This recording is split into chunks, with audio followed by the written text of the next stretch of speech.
Hello, and welcome back to another episode of Discography Discussion, where we take a deep dive into the studio albums of an artist, group, or band. And today, we're taking a very special look at a very special group, the Wu-Tang Clan, formed in 1991, with the members RZA, GZA, Method Man, Raekwon, Old Dirty Bastard, Ghostface Killah, Inspector Deck, U-God, Master Killa, and Cappadonna. So, without further ado, let's get this episode started. Oh, and I do apologize for the late upload. I had a couple technical difficulties if you didn't see on my Twitter, which I talked about, but let's get this episode started nonetheless, because we have 7 albums to talk about. The first album we're talking about is Enter the Wu-Tang, or, in parentheses, the 36 Chambers. Came out in 1993, a total of 12 tracks with 1 hour and 1 minute long length. Personally, my favorite album of all of theirs, but that's not to say a couple of the later ones come close, but I do really like this album. It's their perfect blend of their hardcore style and very political and edgy kind of lyrics with these amazing samples, which if you don't know, the style of the Wu-Tang is taking samples from old 70s martial arts movies, and they sound absolutely amazing here. And my other favorite thing about this album is how personal the album feels, talking about, their startup and a lot of their emotions going into, what they're making their music about. Hearing them have fun and laugh every once in a little while, to take away from the seriousness. It definitely refreshes you and goes, yes, and then you start up into another song and you're like, let's get going. Definitely an amazing album. And I also really quickly want to note that the album art, or the album covers here, tend to reflect how the albums are, and this one's a pretty decent one. Nothing too bad. It's actually pretty good. But let's move on to the next album. WuTang Forever, which came out in 1997, a total of 11 tracks and 44 minutes long. Their shortest amount of tracks and their shortest album. I think this album's pretty okay. I would say okay to good. A lot of the later songs are really fantastic, really great sounding, but the beginning of this album is a little weird and kind of off, starting off with a very gospel sounding song, and I don't necessarily have a problem with gospel, just more so it sounds a little weird when it comes to Wu-Tang, and when you know their style, and it's just kind of a little alien to the album, but otherwise this album is absolutely fine. And this also happens to be the only album that made it to number 1 on the Billboard charts for albums at the time. A lot of other albums came close, but this is the only one that made it to the top. A lot of people tend to think or tend to debate that this album is better than the first one, and I'm here to say, personally, no. While it's a great album, it kind of has a weird start, and it kind of feels weird afterwards. It's like, the only way I could explain it is like if you hadn't walked in a very long time, and then, your first couple steps are trying to figure out, balancing yourself or whatever, and then eventually you figure it out, and now you're walking nice and handy, and it feels good. But that's kind of what this album feels like. Just kind of a weird, like, oh, gotta catch my balance, and then everything else is pretty much fine afterwards. And again, the album cover tends to reflect that. It's just okay. It's not horrible, but it's not great. It could be definitely better. Especially just because it's a little like, what's going on at the top? The pictures of each of the members are a little different looking, like in quality they change, and in lighting and whatever, so, But next album. Our next album is The W, which came out in 2000 with 13 tracks and is 59 minutes long. And I should say that most of their albums tend to be an hour long, maybe a little bit over or a little bit under, but don't really expect to get through these albums really quickly. These are definitely something you want to listen to while taking your time, like cleaning your room or a house or whatever. These are definitely good albums to put on. And again, another album that's okay. This one definitely does have a very strong start. But I would say it just sort of all kind of blends in with each other, the rest of the songs. Some songs are really, really good, but For the most part, nothing extraordinary. Everything just kind of blends, but feels alright. It's a good album to listen to. It's definitely one to take a look at if you want to. Instrumentally, fantastic, and production-wise as well. The samples are all there, and so, like I said, nothing really bad. Just okay. I will say, though, I do love the album art on this one. Just, the serif W there, and then in the background, a shadow of the WuTang W. It's fantastic. And considering that the WuTang W, tends to be yellow, I like here that it's silhouetted black with a kind of lighter color behind it, as opposed to just a bright yellow just smacking you in the face. But I really do like this album cover. Next album. And this one is a good one. Iron Flag. It came out in 2001 with 12 tracks and 55 minutes. Again, on the shorter end of their albums, but not the shortest, as we know. But this album's fantastic. From the get-go, it starts right off with just a whoosh in the face, and from then on, it just keeps going. And I love every song that came up after it. Fantastic album. Definitely one worth listening to. A lot of really good samples here, and some homages. They started doing the homage thing here in the next album. But absolutely a fantastic album. And everyone gets sort of their moment in the spotlight here, like they did in the original album, where they kind of get a song or really large moments of a song dedicated to putting out their lyrics and rapping about whatever they want to during the song. And it's absolutely great. I love it. I love it. This album is definitely worth a listen. If you are trying to get in the Wu-Tang Clan, I would say this one is definitely one you need to stop and listen to. But next album. 8 Diagrams. Yeah, remember the thing I was saying about how the album art or album covers tend to reflect how the albums do? Yeah. But before we do talk about the album, let's get a little bit into the history of what happened between the two albums. Now, first off, there's a 6-year sort of hiatus in between Iron Flag, which was the last album, and this one, 8 Diagrams. And a lot of things happened, but two very key things in particular. RZA made the music for the Kill Bill movies, which was a fantastic thing for him as a producer, and it helped, improve his skills into making songs as well. But then there's the bad, which is one of the members of the Wu-Tang Clan had died 3 years before the album had come out, Old Dirty Bastard, and that definitely hurts a lot of them. All of the Wu-Tang Clan can feel it, and they definitely show that with this album.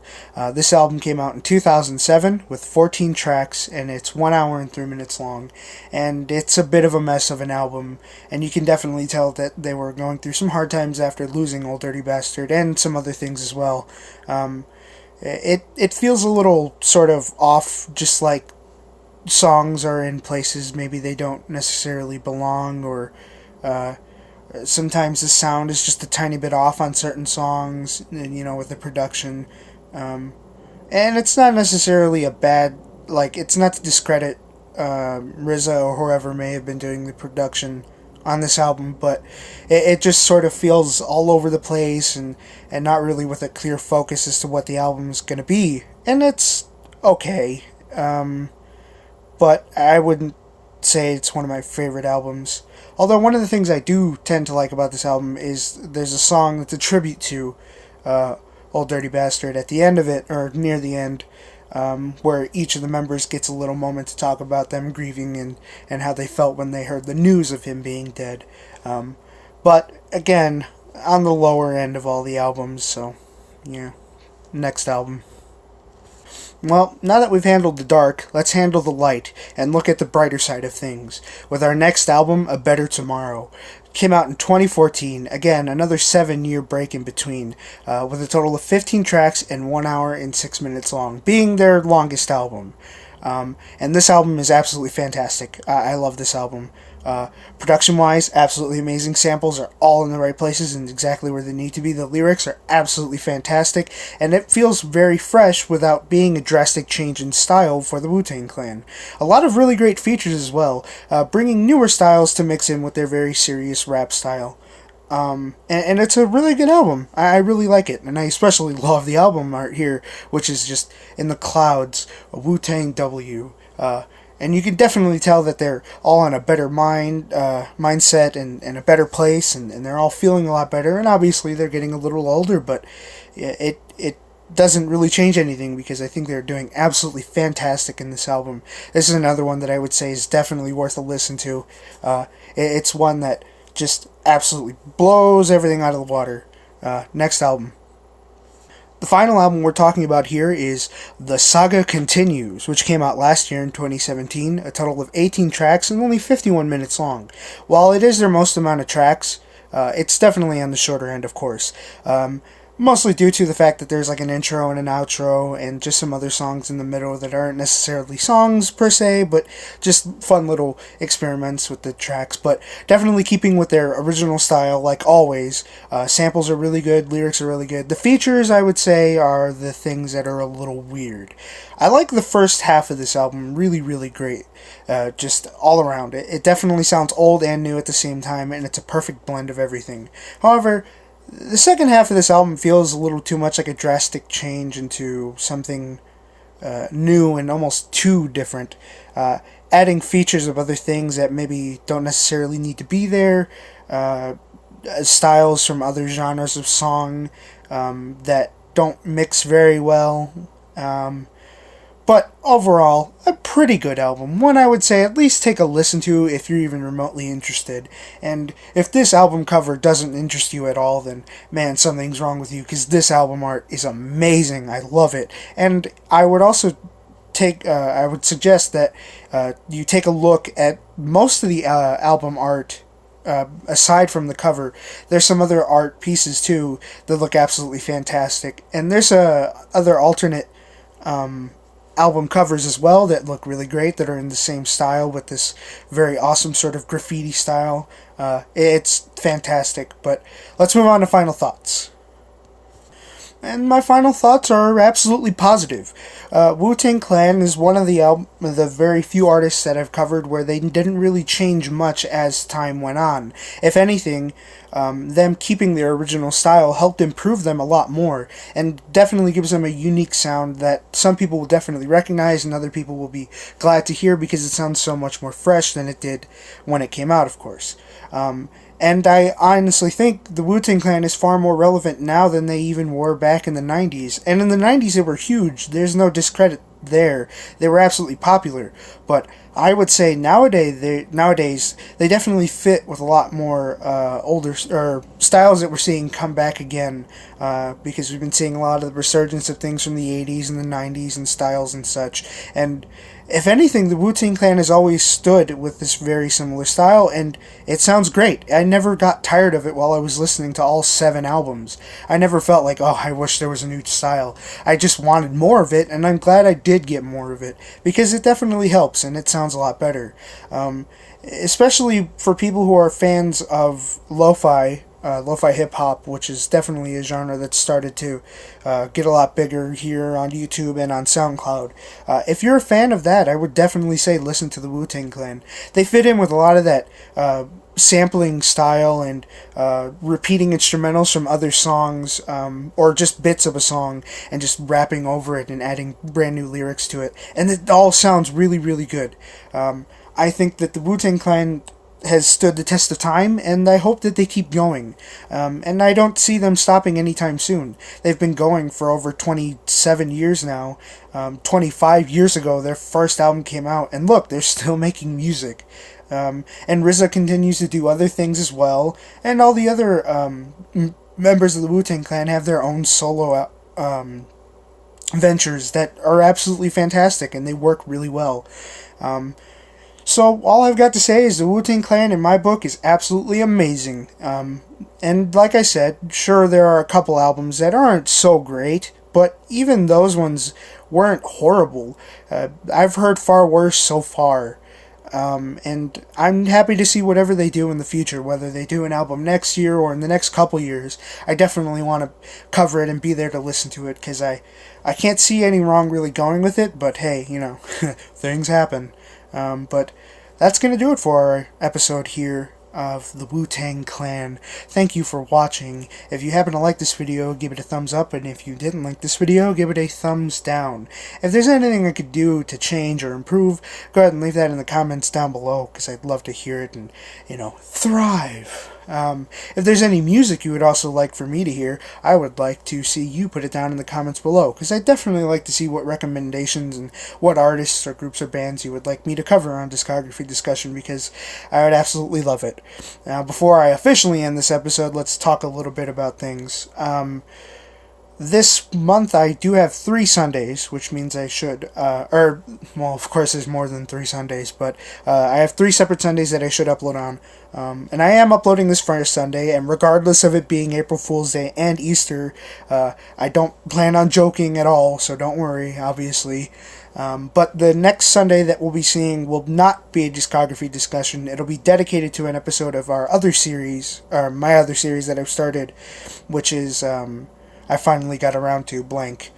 So, if you're looking forward to that, go ahead and watch that. That'll be up next Sunday. If not, then, just wait until the end of the month and you'll definitely get another discography discussion.